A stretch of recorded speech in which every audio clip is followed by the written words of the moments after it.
پہلے کیوں اور صداسیو چاہا دنور سبون والا مولانا روح الامین سے شیخ الحدیث شیخ روح الامین سے کراچے تشریف روڑے دے الحمدللہ زمان دسوح پنجاب امیر محترم حضرت شیخ الحدیث مولانا فرید احمد حقانی سے اور ناظم اعلیٰ حضرت مولانا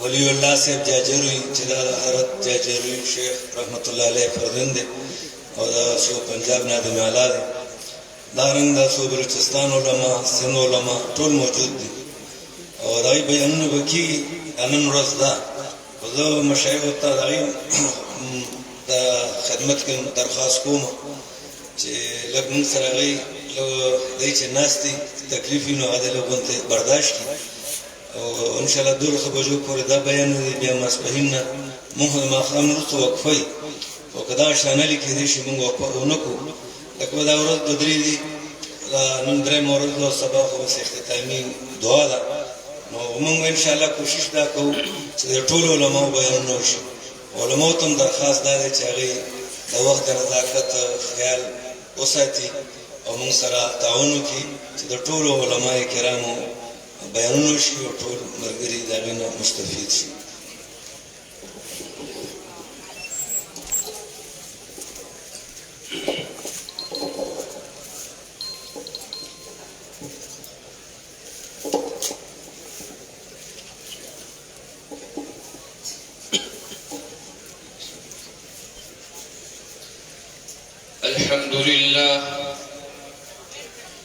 الحمد لله الذي قدر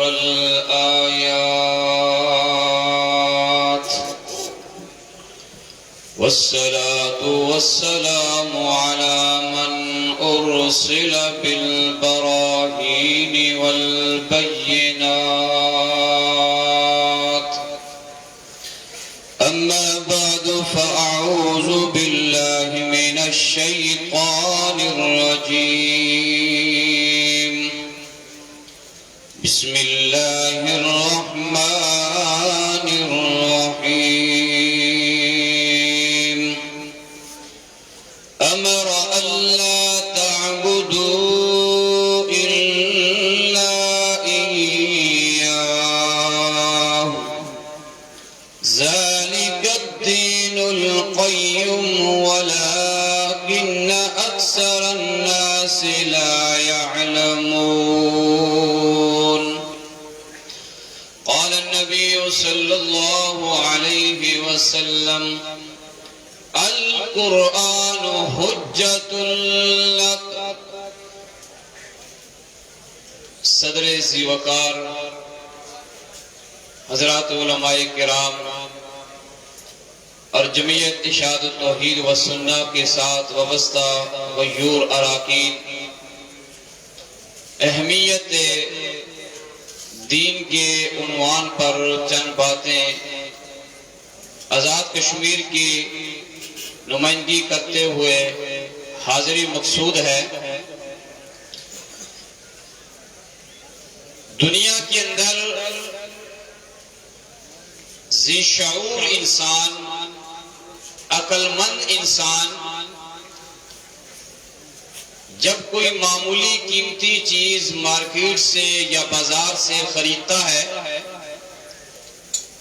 تو ہر اس چیز کو لینا پسند کرے گا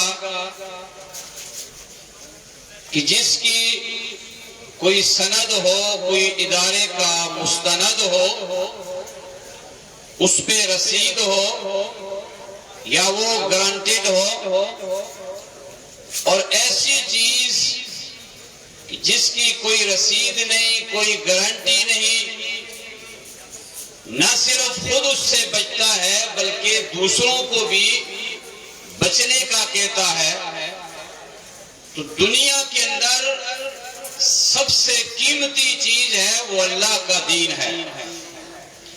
اس دین کو ہم کیسے لوگوں کے کہنے کے مطابق لیتے ہیں؟ کوئی مولویوں نے، کوئی پیروں نے، کوئی بادشاہوں نے دین بیان کیا اور ہم نے بغیر سوچے سمجھے اسے دین اپنا لیا ہے۔ نہ کوئی اس پہ سند پوچھی ہے، نہ کوئی اس پہ دلیل پوچھی ہے، نہ کوئی اس کی گارنٹی پوچھی ہے، بس جس نے کہا یہ دین ہے ہم نے سر بچشم اس کو قبول کر لیا ہے۔ حالانکہ اللہ رب العزت نے توحید اور سنت کو دلائل کے انبار کی روشنی میں قرآن میں بیان فرمایا ہے۔ اللہ رب العزت نے اپنی توحید پہ دلائل دیے ہیں، امام الانبیاء صلی اللہ علیہ وسلم نے اپنی سنت کو دلائل سے بیان کیا ہے، اور اس کے مقابلے میں شرک و بدعت ہے، اس پہ کوئی دلیل نہیں ہے۔ آئیے میں قرآن کا حوالہ آپ کے سامنے پیش کرتا ہوں۔ حضرت یوسف علیہ السلام نے اپنے جیل کے ساتھیوں کو توحید اور سنت کی اہمیت اور شرک کی بے اہمیت پر ان کو بیان کیا ہے۔ قرآن کہتا ہے فرمایا یا صاحبی السجن ارباب متفرقون خیر ام اللہ الواحد القہار۔ حضرت یوسف علیہ السلام جیل کے اندر اپنے ساتھیوں کو رب کی توحید بیان کرتے ہیں اور فرماتے ہیں میرے جیل کے ساتھیوں کیا یہ جدا جدا رب یہ بہتر ہے یا اکیلا اللہ جو زور والا اور قہار ہے؟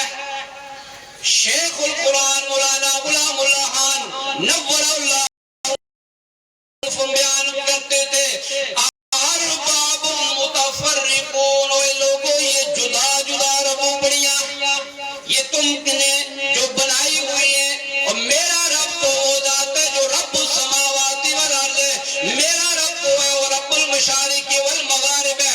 میرے جیل کے ساتھیوں یہ جو جدا جدا رب ہر گلی میں ہر چوراہے پہ ہر موڑ پہ ہر اونچی جگہ پہ جو رب بنائے ہوئے ہیں یہ بہتر ہے یا اکیلا اللہ جو زور والا ہے؟ ما تعبدون من دونه الا اسماء سمیتموها انتم وآباؤکم ما انزل اللہ بہا من سلطان، جن کی تم پوجا کرتے ہو، جن کا تم طواف کرتے ہو، جن کی تم نذرانے دیتے ہو، جن کی تم نیازیں دیتے ہو، وہ جو رب ہے وہ جو معبود ہے یہ تو تم نے اور تمہارے آبا و اجداد نے نام رکھے ہیں۔ اللہ نے اس پہ کوئی دلیل نہیں ذکر کیا۔ سورۃ نجم کے اندر اللہ نے یہ مسئلہ بیان کیا افرأیتم اللات والعزی ومناة الثالثۃ الاخری الکم الذکر وله الانثی تلک اذا قسمۃ ضیزی ان ہی الا اسماء سمیتموها انتم وآباؤکم ما انزل اللہ بہا من سلطان۔ اللہ نے تمہاری شرک پہ کوئی دلیل نہیں ذکر کیا۔ چلو اللہ نے نہیں ذکر کیا، خیال آتا ہے پیر صاحب نے اپنی طرف سے بنا لیا ہے، مولوی نے اپنی طرف سے دلیل بنائی۔ اللہ نے سورہ یونس میں فرمایا ان عندکم من سلطان اتقولون علی اللہ ما لا تعلمون۔ نہ اللہ نے کوئی شرک پہ دلیل نازل کی ہے، نہ تمہارے اپنے پاس کوئی دلیل ہے۔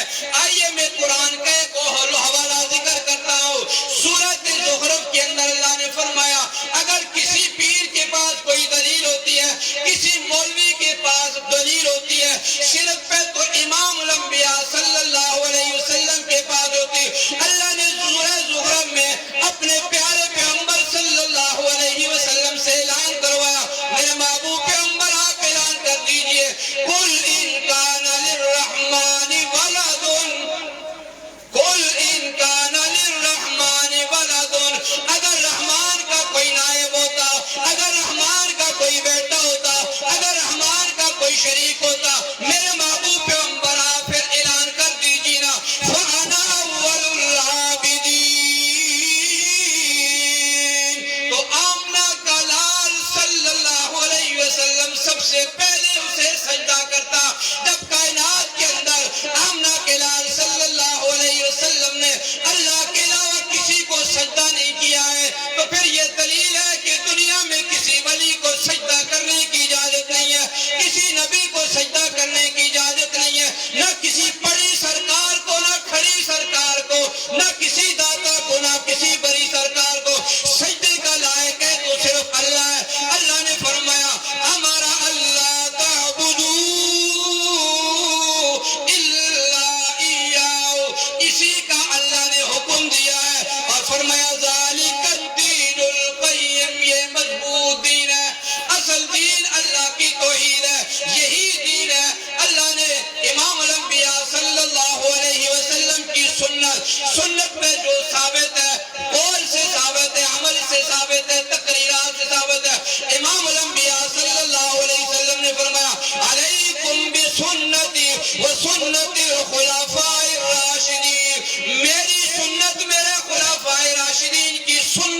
سنت سے ثابت ہو وہ دلیل کے ساتھ اس پہ عمل کرنا ہے، اور جو سنت سے ثابت نہیں ہے، امام الانبیاء صلی اللہ علیہ وسلم نے فرمایا من احدث فی امرنا ھذا ما لیس منہ فہو رد، جو حدیث سے ثابت نہ ہو، میرا اس پہ حکم نہ ہو، میری سند نہ ہو، میری دلیل نہیں ہو، میری مہر ہو، وہ دین نہیں ہو سکتا، وہ سنت نہیں ہو سکتی ہے۔ تو قرآن اور سنت کی روشنی میں توحید اور سنت یہ اصل دین ہے۔ اصل دین کیا ہے؟ اصل دین ہے۔ اور اس کے بعد اللہ رب العزت نے سورہ بینہ کے اندر ایک اور آخری حوالہ سنیے، فرمایا وَمَا أُمِرُوا إِلَّا لِيَعْبُدُوا اللَّهَ مُخْلِصِينَ لَهُ الدِّينَ حُنَفَاءَ۔ اللہ نے حکم دیا ہے، کس بات کا حکم دیا ہے؟ کہ خالص ہو کر اللہ کی عبادت کرنی ہے، اس کے ساتھ کسی کو شریک نہیں ٹھہرانا۔ شریک ٹھہرانا اتنا بڑا گناہ ہے، اگر اس کی نحوست کا اثر آسمانوں پہ پڑتا، آسمان بھی ٹکڑے ٹکڑے ہو جاتا۔ اگر اس شرک کی نحوست کا اثر زمین پہ پڑتا تو زمین بھی پھٹ جاتی۔ اگر اس کا پہاڑوں پہ پڑ جاتا، پہاڑ بھی ریزہ ریزہ ہو جاتے کہ لوگ اللہ کے ساتھ شریک ٹھہراتے ہیں۔ اللہ نے فرمایا مخلصین لہ الدین، اسی کی پکار کو خالص کرو، وہ حنفاء ویقیموا الصلاۃ ویؤتوا الزکاۃ، نماز قائم کرو اور زکات دو، ذالک وذالک دین القیمہ، یہی اصل دین ہے، یہی مضبوط دین ہے۔ تو اصل چیز کیا ہے جو قرآن اور سنت سے ثابت ہے؟ وہ توحید اور سنت ہے۔ الحمدللہ یہ میرا اور میری جماعت کا یہ مشن ہے، جو انبیاء علیہ السلام کا مشن تھا۔ ایک آدمی ہے یا 1,00,000 آدمی ہے، اس کو اللہ کی توحید بیان کرتے ہیں، یہی میرا مشن ہے۔ آپ کا بھی یہی مشن ہونا چاہیے۔ ہمارا قبیلین کا یہ مشن ہے کہ اللہ کی توحید لوگوں کو بیان کریں گے قرآن اور سنت کے دلائل سے، اور شرک و بدعت کی رد کریں گے قرآن اور سنت کے دلائل سے۔ توحید پہ اللہ نے دلائل ذکر کیے، سنت پہ اللہ کے نبی نے دلائل ذکر کیے، شرک پہ نہ قرآن نے دلائل ذکر کیے، اور بدعت کے اوپر نہ نبی نے نہ صحابہ نے دلائل ذکر کیے۔ جو قرآن اور سنت سے ثابت ہو وہی اصل دین ہے۔ اللہ سے دعا ہے کہ اللہ مجھے اور آپ کو عمل کرنے کی توفیق عطا فرمائے۔ وہ آخر دعوانا اوس تاسو دا انتظار گڑے ختم دی حضرت شیخ القرآن والحدیث حضرت مولانا شیخ عبدالشکور صاحب، آغیر مائک کرا بولو۔